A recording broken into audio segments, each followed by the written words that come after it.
नमस्कार मेरे प्यारे साथियों, मैं हरीश तिवारी आप सबका स्वागत करता हूं आपके बहुत ही प्यारे चैनल पे वर्ल्ड फेस के अंदर। साथियों, आज यहाँ पे 29 जून और शुरू करते हैं 29 जून के बहुत ही शानदार करंट अफेयर्स को पहले क्वेश्चन के साथ में। क्वेश्चन यहाँ पे दिया गया भी हाल ही में देखिए मोदी जी के द्वारा यहाँ पे जेन गार्डन और काइजन एकेडमी को देखिए इनॉग्रेट किया गया है किस राज्य के अंदर।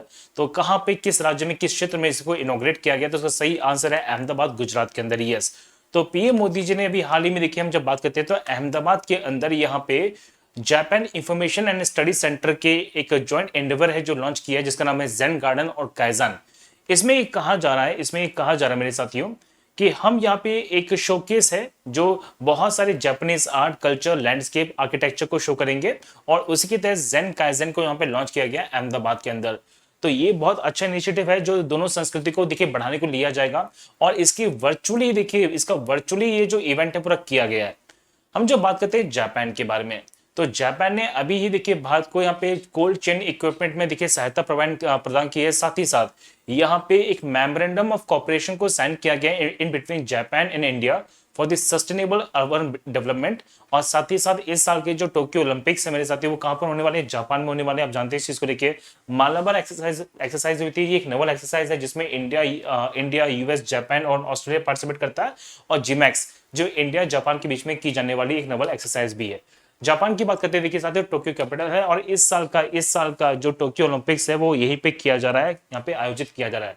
क्वेश्चन ये है, देखिए अभी हाल ही में जम्मू कश्मीर के अंदर जो कठुआ जिला पड़ता है, वहां पे एक मेगा क्विंटल यहाँ पे बीज, या आप कह सकते हैं सीड प्रोसेसिंग प्लांट है, उसको इनोग्रेट किया है किस यूनियन मिनिस्ट्री के द्वारा? तो इसका सही आंसर देखिए यहाँ पे क्या है? डॉक्टर जितेंद्र सिंह के द्वारा। यस, तो जम्मू कश्मीर के अंदर यहाँ पे देखिए मोदी जी का एक सपना है, जिसमें कहा जा रहा है कि मोदी जी का नहीं, एक्चुअली सरकार का सपना ये, जिसमें कह रहे हैं कि हम जो फार्मर्स की जो इनकम है उसे बढ़ाने वाले हैं, और जिसके लिए फार्मर्स इनकम मिशन के तहत में यहाँ पर एक सुपीरियर क्वालिटी का जो सीड, देखिए जो सीड यहाँ पे प्रोसेसिंग प्लांट है, जिसमें 16 लाख सीड यहाँ पे जनरेट किए जाएंगे, और साथ ही साथ में 24 लाख के आसपास जो सीड है वो प्रोसेस किए जाएंगे। इसकी यहाँ पे इनॉग्रेशन की है मंत्री हैं जितेंद्र सिंह। देखिए गवर्नमेंट के द्वारा कहा गया था कि उनका जो एनुअल बजट था 2016-17 का, उसमें कहा गया है कि पॉलिसी आई थी जिसमें कहा गया मेरे साथियों कि हम जो फार्मर्स की जो आय है वो 2022 तक यहाँ पे डबल कर देंगे। ये बात यहाँ पे की जा रही है। अभी हाल ही में जब बात करते हैं तो बहुत सारी योजना चल रही है देखिए किसानों के संबंधित, जैसे फॉर एग्जांपल यहाँ पे प्रधानमंत्री कृषि सिंचाई योजना चल रही है, जिसमें देखिए सिंचाई व्यवस्था को बढ़ावा दिया जाएगा। साथ ही साथ में कृषा जो मृदा स्वास्थ्य कार्ड है, जो सॉइल हेल्थ कार्ड है, ये बढ़ाएंगे। साथ ही साथ देखिए जब बात करते हैं तो यहाँ पे कृषि विकास योजना भी है, ये इसमें देखिए कह रहे हैं कि हम आउटपुट को बढ़ाएंगे और जो कॉस्ट उसे रिड्यूस करेंगे। साथ ही साथ प्रधानमंत्री फसल बीमा योजना है, जिसमें देखिए इंश्योरेंस मिलने वाला है यहाँ पे फसलों को, और जो इनकम लॉस हो जाती है कई बार किसी कारणों से, प्राकृतिक कारणों से, वो यहाँ पे सरप्लस किया जाएगा। साथ ही साथ यहाँ पे नदी जोड़ो परियोजना चल रही है, इंटरलिंकिंग ऑफ रिवर्स है, ऑपरेशन ग्रीन चल रहा है। और लास्ट में हम बात करते हैं प्रधानमंत्री किसान संपदा योजना, जिसमें देखिए बहुत सारे जो फूड प्रोसेसिंग प्लांट्स हैं उन्हें स्टैब्लिश करेंगे ताकि किसानों की जो आय है उसे बढ़ावा दिया जा सके, और भारत में मिलने वाले देखिए बहुत सारे ऐसी चीजें हैं जो विदेशों में एक्सपोर्ट किए जाएंगे इस परियोजना के तहत में। ये सारी परियोजना चल रही है किसानों के संबंधित। चलिए क्वेश्चन ये है कि भी हाल ही में केरला के वो कौन से स्विमर है जिनका नाम है सजन प्रकाश? वो कौन से पहले भारतीय बने हैं जो क्वालिफाई कर चुके हैं यहाँ पे स्विमिंग में फॉर द टोक्यो ओलंपिक्स? तो भारतीय तैराक बन गए हैं यहाँ पे क्वालिफाई करने वाले। तो इनका सही आंसर यहाँ पे क्या है? पहले। यस, हम जब बात कर देखिए यहाँ पे साजन प्रकाश के बारे में, तो साजन प्रकाश है देखिए यहाँ पे जो पहले इंडियन बन चुके हैं to earn a standard Olympic quota, और इसके बाद ही क्वालिफाई कर चुके हैं 200 मीटर बटरफ्लाई के अंदर। इन्होंने 1 मिनट 56 सेकंड के अंदर, 1 मिनट 56 सेकंड के अंदर ही ये जो उपलब्धि है प्राप्त कर ली थी। अभी देखिए हाल ही में ना बहुत सारे लोग हैं जो टोक्यो ओलंपिक्स के लिए क्वालिफाई कर चुके हैं, जिसकी अगर बात करते हैं तो फवाद मिर्जा है जो घुड़सवारी में है, भवानी देवी फेंसिंग में है, और प्रणति नायक देखिए यहाँ पे सेकंड इंडियन वुमेन है जो जिम्नास्ट में क्वालिफाई कर चुके हैं टोक्यो ओलंपिक्स के लिए। साथ ही साथ सुशीला देवी, हम जब बात कर देखिए यहाँ पे जूडो में पार्टिसिपेट करने वाली ओनली इंडियन है। साजन प्रकाश यहाँ पे टोक्यो में क्वालिफाई कर चुके हैं, और ये डायरेक्ट एंट्री मिली है समर गेम्स के अंदर। मीराबाई चानू देखिए यहाँ पे रिप्रेजेंट करने वाली हैं वेट लिफ्टिंग के अंदर टोक्यो के अंदर। तो ये सारे के सारे लोग हैं जो इस पर टोक्यो ओलंपिक्स में जाने वाले हैं। किस संगठन ने केरल के लिए 125 मिलियन अमेरिकन डॉलर की सहायता राशि कार्यक्रम को मंजूरी दी है? तो यहाँ पे मंजूरी दी गई है किसके द्वारा पे? वर्ल्ड बैंक के द्वारा। देखिए तो वर्ल्ड बैंक ने यहाँ पे केरला को देखिए मेरे साथ 125 मिलियन यूएस डॉलर की सहायता राशि दे दी है for the resilient Kerala programme. देखिए रेजिलेंट केरला प्रोग्राम में कहा जा रहा है कि इसमें देखिए दो चीजें बढ़ावा दी जाएंगी। जो पहला क्षेत्र वो क्या है कि वो यहाँ पे जो डिजास्टर रिस्क होती है उसे कम करेंगे, और साथ ही साथ health, water, resource management, agriculture और जो रोड सेक्टर है उसे और ज्यादा देखिए रेजिलेंट करने वाले हैं टू द कैलमिटीज। जहां पे जो प्राकृतिक आपदाएं आ रही हैं इस कारण से केरला को बहुत ज्यादा नुकसान पहुंचा है। आप जानते हैं मेरे साथियों कि इस कोरोना पैंडेमिक से पहले यहाँ पे केरला में बाढ़ आई थी, और केरला में बाढ़ के कारण बहुत सारा जो क्षेत्र था प्रभावित हुआ था। खासकर देखिए जो पंबा रीजन था, इसका पंबा रीजन, तो पंबा रीजन के अंदर बहुत बड़ा क्षेत्र था जो प्रभावित हुआ था, और फिर बाद में नीफा वायरस का आउटब्रेक होना, ये सब चीजें थी। केरला की जब बात करते हैं तो केरला ने अभी बहुत सारी पॉलिसीज को, बहुत सारी स्कीम्स को लॉन्च किया, जिसमें हम बात करते हैं नॉलेज इकोनॉमिक मिशन है जो बूस्ट करने वाला है जॉब प्रोस्पेक्ट को।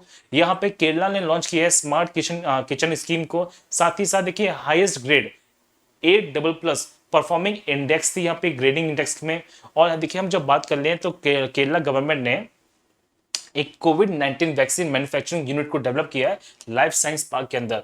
केरला की बात करते हैं, 1 नवंबर 1956 को बनके तैयार होता है। तिरुवनंतपुरम यहाँ पे कैपिटल है। आरिफ मोहम्मद खान देखिए कौन यहाँ पे गवर्नर है। पी विजयन यहाँ पे मुख्यमंत्री बने हैं। 9 सीट आती है राज्यसभा के अंदर और 20 सीट आती है यहाँ पे लोकसभा के अंदर। और हम जब बात करते हैं साथियों तो यहाँ पर मिलने वाली जो झीलें होती है जिन्हें बोलते हैं लेक्स, तो यहाँ पे मिलने वाली कयाल लेगुन लेक्स को बोलते हैं कयाल। एग्जामिनेशन में सिंपल क्वेश्चन बन सकता है कि केरल स्टेट के अंदर देखिए पाए जाने वाली जो लगुन लेक्स है इन्हें क्या कहा जाता है, इन्हें बोलते हैं कयाल कहते हैं। चलिए नेक्स्ट क्वेश्चन बनाया कि झारखंड स्टेट क्रिकेट एसोसिएशन ने यहाँ पे कह दिया कि वो स्टैब्लिश करने वाले एक इंटरनेशनल क्रिकेट स्टेडियम को किस सिटी के अंदर, और ये सिटी है कौन सी यहाँ पे बोकारो। यस, तो यहाँ पे लैंड पैक्ट कर दिया गया है for the cricket stadium with the Bokaro steel plant. देखिए बोकारो स्टील प्लांट के द्वारा ही यहाँ पे डेवलपमेंट किया जाएगा, और ये एक स्टील अथॉरिटी ऑफ इंडिया की यूनिट में शामिल है। हम जब बात करते हैं मेरे साथियों, ये पहली महारत्न कंपनीज बनने वाली है जो एक इंटरनेशनल क्रिकेट स्टेडियम को यहाँ पे लॉन्च करेगी। बहुत ही बड़ी बात की जा रही है। तो यहाँ पे झारखंड स्टेट क्रिकेट एसोसिएशन और बोकारो स्टील जो लिमिटेड है उनके ऑफिशियल्स ने एक लीज एग्रीमेंट को साइन कर दिया for the setting of international cricket stadium इन बोकारो। तो अगले 5 साल के अंदर इसका जो स्टेडियम है वो बना दिया जाएगा। हम जब बात करते हैं देखिए तो 19,000 यहाँ पे कैपेसिटी के साथ एक स्टेडियम है कीनन स्टेडियम, जो पड़ता है कहाँ पे जमशेदपुर के अंदर, जिससे देखिए ओन किया जाता है टाटा स्टील के द्वारा। ये अभी एक ऐसा स्टेडियम है जो वनडे इंटरनेशनल मैचेस को होस्ट कर चुका है। तो यहाँ पे बहुत बड़ा देखिए स्टेडियम है जो बना दिया जाएगा, जो कहीं ना कहीं झारखंड के अंदर होने वाली जो खेल प्रतियोगिताएं हैं, और कहीं ना कहीं देखिए यहाँ पे जहां पे टेस्ट का या फिर क्रिकेट का आयोजन किया जाता है तो वहां पे पब्लिसिटी बढ़ती है। तो बोकारो के अंदर ये एस्टैब्लिश किया जाएगा। हम जब बात करते हैं बोकारो स्टील प्लांट के बारे में, झारखंड राज्य के अंदर देखिए यहाँ पे एक स्टील प्लांट है जिसे रशिया की सहायता से या उस समय सोवियत रूस की सहायता से एस्टैब्लिश किया गया था 29 जनवरी 1964 को। देखिए हम जब बात करेंगे ना दूसरी पंचवर्षीय योजना के बारे में, सेकंड 5 ईयर एक्शन प्लान के बारे में, तो दूसरी पंचवर्षीय योजना में कहा गया था कि भारत के अंदर देखिए कहीं ना कहीं जीडीपी को बढ़ावा देने के लिए बड़े बड़े जो उद्योग है स्थापित करना पड़ेगा, और उसी के तहत में जो बोकारो स्टील प्लांट है उसकी देखिए योजना बनाई जा रही थी। तो सोवियत रूस की सहायता से यहाँ पे जो बोकारो स्टील प्लांट है इसे स्टैब्लिश किया गया था, और वर्तमान में से मर्ज कर दिया गया पे सेल के अधीन में, that is steel authority of India limited. ये बात यहाँ पे समझिएगा। हम जब बात करते हैं steel authority of India limited के बारे में, तो सोमा मंडल देखिए वर्तमान में सीईओ हैं। 19 जनवरी 1954 को इसकी स्थापना की गई थी। अभी हाल ही में ब्लैक फंगस को देखिए एपिडेमिक बनाया गया झारखंड के अंदर। यहाँ पे तीसरा जो एडिशन होता है सस्टेनेबल डेवलपमेंट गोल्स का, जिसमें देखिए झारखंड और बिहार लीस्ट प्रिपेयर्ड यहाँ पे राज्यों में शामिल थे यहाँ पे इन द एसडीजी इंडेक्स, ये बात की जा रही है। झारखंड की बात करते हैं देखिए तो बिहार से अलग किया गया है 15 नवंबर 2000 को। रांची कैपिटल है, दुमका देखिए सब कैपिटल पड़ती है। हेमंत सोरेन मुख्यमंत्री हैं, 24 जिले हैं। द्रौपदी मुर्मू देखिए गवर्नर है। यहाँ पे 81 सीट आती है विधानसभा के अंदर, 6 सीटें हैं राज्यसभा में, और 14 सीट कहाँ पे आप कहेंगे लोकसभा के अंदर है। नेक्स्ट क्वेश्चन पूछा गया अभी हाल ही में, किस कंपनी ने एक इंक्रिप्टेड जो मैसेजिंग प्लेटफॉर्म है या मैसेजिंग एप्लीकेशन है विकर, इसे देखिए यहाँ पे एक्वायर कर दिया है, इसका अधिग्रहण कर लिया है। तो इसका अधिग्रहण किया गया पे देखिए यहाँ पे अमेजन के द्वारा। यस, तो अमेजन ने देखिए यहाँ पे मर्ज कर लिया अपने अंदर यहाँ पे मैसेजिंग एप्लीकेशन को, और ये कहा जा रहा है देखिए कि विकर अब ये अमेजन के द्वारा एक्वायर कर लिया गया। इसे स्टार्ट किया गया था 2012 में। अभी ना इसकी जो डीलिंग की जो प्राइस है वो रीड नहीं की गई है, वो अभी बताई नहीं गई है, इसलिए आपको मैं नहीं बता पा रहा, लेकिन ये जल्दी बता दी जाएगी। तो विकर एक प्राइमरी जो डिजाइन किया गया था गवर्नमेंट एजेंसीज के लिए, मिलिट्री एंटरप्राइजेस के लिए, और साथ ही साथ में इंडिविजुअल्स के लिए, ये एक्वायर कर लिया गया पे अमेजन के द्वारा। तो देखिए 2012 में बना था मेरे साथियों ये most secure end to end encrypted और कम्युनिकेशन टेक्नोलॉजी में काम करने वाला एक मैसेजिंग एप्लीकेशन है विकर। अभी हाल ही में अमेजन ने देखिए लॉन्च किया पे ML को यहाँ पे समर स्कूल के लिए, इसे मशीन लैंग्वेज या मशीन लर्निंग जो समर स्कूल प्रोग्राम है उसके लिए। अमेजन की बात करते हैं तो जेफ बेजोस यहाँ पे फाउंडर है। 5 जुलाई 1994 को इसकी स्थापना की गई थी। जेफ बेजोस देखिए यहाँ पे करंट सीईओ है, लेकिन 5 जुलाई से एंडी जैसी बनेंगे यहाँ पे नए सीईओ। और भारत में जब बात करते हैं अमेजन के बारे में तो अमित अग्रवाल यहाँ पे इंडिया हेड है अमेजन के। क्वेश्चन ही पूछा गया कि किस राज्य ने कह दिया कि वो 3 करोड़ रुपए की शायद ये कैश प्राइज देने वाला है उन खिलाड़ियों को जो यहाँ पे गोल्ड मेडल जीतेंगे यहाँ पे टोक्यो ओलंपिक्स में। तो ये अनाउंसमेंट की गई यहाँ पे देखिए तमिलनाडु राज्य सरकार के द्वारा। ये तो तमिलनाडु के जो मुख्यमंत्री हैं MK स्टालिन, उन्होंने कह दिया कि वो 3 करोड़ रुपए देने वाले हैं ओलंपिक गोल्ड मेडलिस्ट को फ्रॉम तमिलनाडु। साथ ही साथ देखिए यहाँ पे जो सिल्वर मेडल जीतेगा उसे मिलेगा 2 करोड़ रुपए, और जो ब्रॉन्ज मेडल जीतेगा तमिलनाडु से वो उसको मिलेगा पे 1 करोड़ रुपए। अभी बता दूं मेरे साथियों कि यहाँ पे बहुत सारे लोग हैं जो पार्टिसिपेट कर रहे हैं, जैसे फॉर एग्जाम्पल भवानी देवी देखिए जो पहली भारतीय एथलीट है तमिलनाडु से ही है जो क्वालिफाई कर चुकी है फेंसिंग में टोक्यो ओलंपिक्स में। साथ ही साथ नेत्र कुमारन है, वरुण ठक्कर है, केसी गणपति है जो सेलिंग में क्वालिफाई कर चुके हैं। यहाँ पे जी साथिया है, ये शरद कमल है जो टेबल टेनिस में क्वालिफाई किए हैं। यहाँ पे भवानी देवी फेंसिंग में है। और हम जब बात करते हैं तो टी मरियप्पन यहाँ पे किसमें मेरे साथ पैरालंपन है, ये सबके सब क्वालिफाई कर चुके हैं टोक्यो ओलंपिक्स में। और इनमें से जो जीतेगा उसे 3 करोड़ रुपए मिलेंगे यदि वो गोल्ड मेडल को जीतते हैं। सिल्वर मेडल के लिए 2 करोड़ रुपए हैं और ब्रॉन्ज के लिए यहाँ पे 1 करोड़ रुपए दिए जाएंगे। अभी लेटेस्ट हम जब बात करेंगे देखिए साथियों तो यहाँ पे तमिलनाडु 3rd पोजीशन पे था on the top performing state under India smart cities award contest 2020 में। साथ ही साथ देखिए जब बात करते हैं मेरे साथियों तो टीएम कल्याणम, ये देखिए हम जब बात करते हैं साथियों तो टीएम कल्याणम के बारे में, ये लास्ट सर्वाइविंग फॉर्मर मेंबर थे इंडियन कॉन्स्टिट्यूंट असेंबली के जो भी जीवित थे, जिनका भी हाल ही में निधन हो गया मेरे साथियों। ये क्वेश्चन आपसे बन सकता है। तमिलनाडु की बात करते हैं साथियों तो चेन्नई कैपिटल है, 38 जिले पड़ते हैं। बनवारी लाल पुरोहित यहाँ पे गवर्नर हैं, MK स्टालिन यहाँ पे नए मुख्यमंत्री बने हैं। और इनके द्वारा देखिए एक नई कमेटी बनाई गई है जो उनको सजेशन देने वाली है वित्तीय सहायता पर। लोकसभा की 39 सीटें हैं, देखिए राज्यसभा में 18 सीटें हैं, ये बात यहाँ पे की जा रही है। और 234 सीटें आती है कहाँ पे, विधानसभा के अंदर। क्वेश्चन बनेगा कि भी हाल ही में हॉकी इंडिया के द्वारा किस प्लेयर को यहाँ पे खेल रत्न के लिए नॉमिनेट किया गया। तो यहाँ पे 2 प्लेयर्स हैं जिन्हें हॉकी इंडिया के द्वारा नॉमिनेट किया गया फॉर द खेल रत्न पुरस्कार। ये है कौन, यहाँ पे श्रीजेश और यहाँ पे दीपिका। यस, हम देख पाएंगे कि इंडिया हॉकी ने यहाँ पे नॉमिनेट किया है श्रीजेश को, दीपिका को फॉर द खेल रत्न।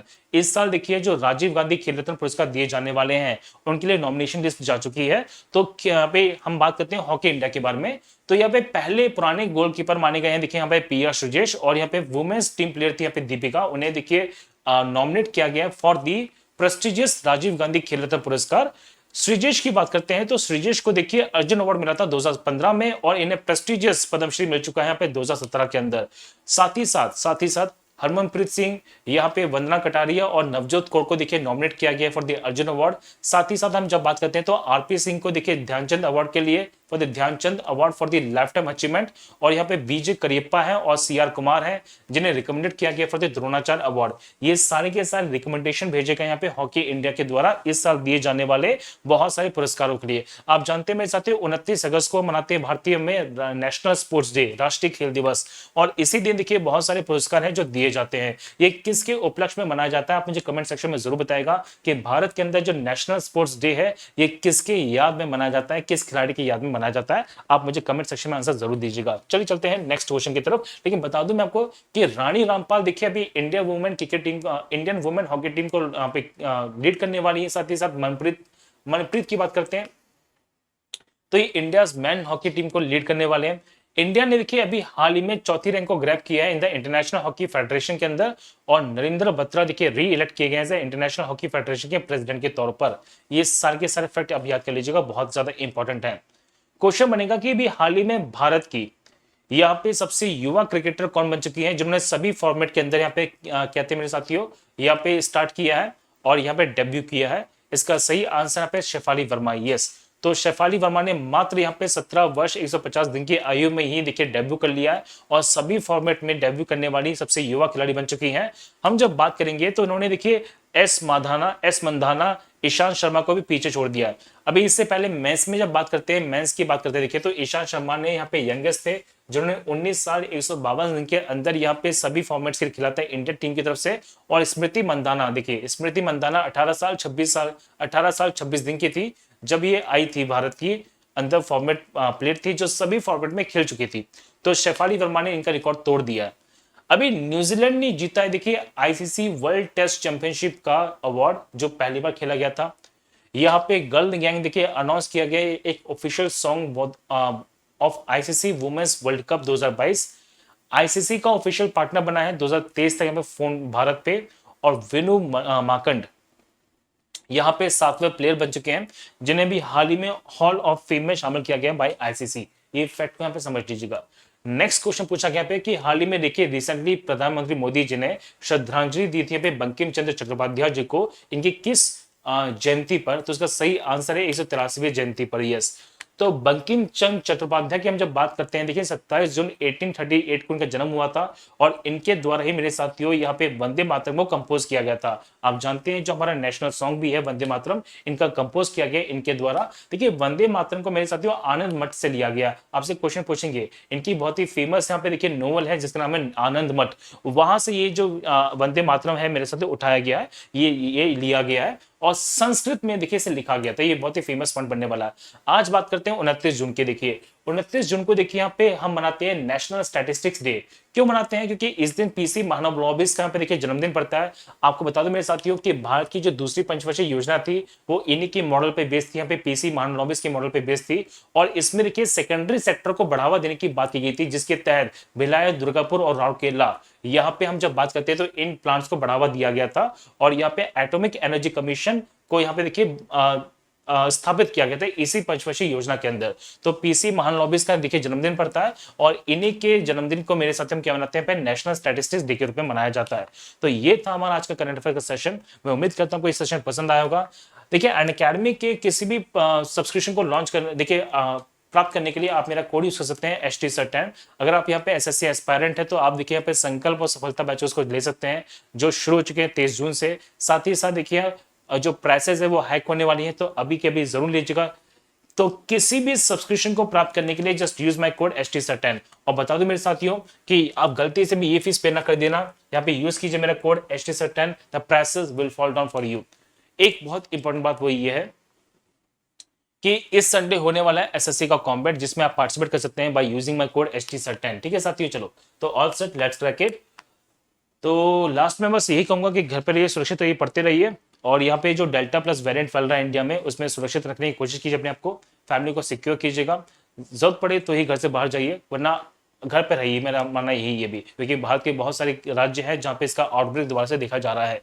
तो लास्ट में बस यही कहूंगा कि साथियों पढ़िए, जरूर पढ़िए कि पेपर्स आने वाले हैं। तो लास्ट में कहते हैं बच्चे घर पे रहिए, सुरक्षित रहिए, पढ़ते रहिए। जय हिंद, जय भारत।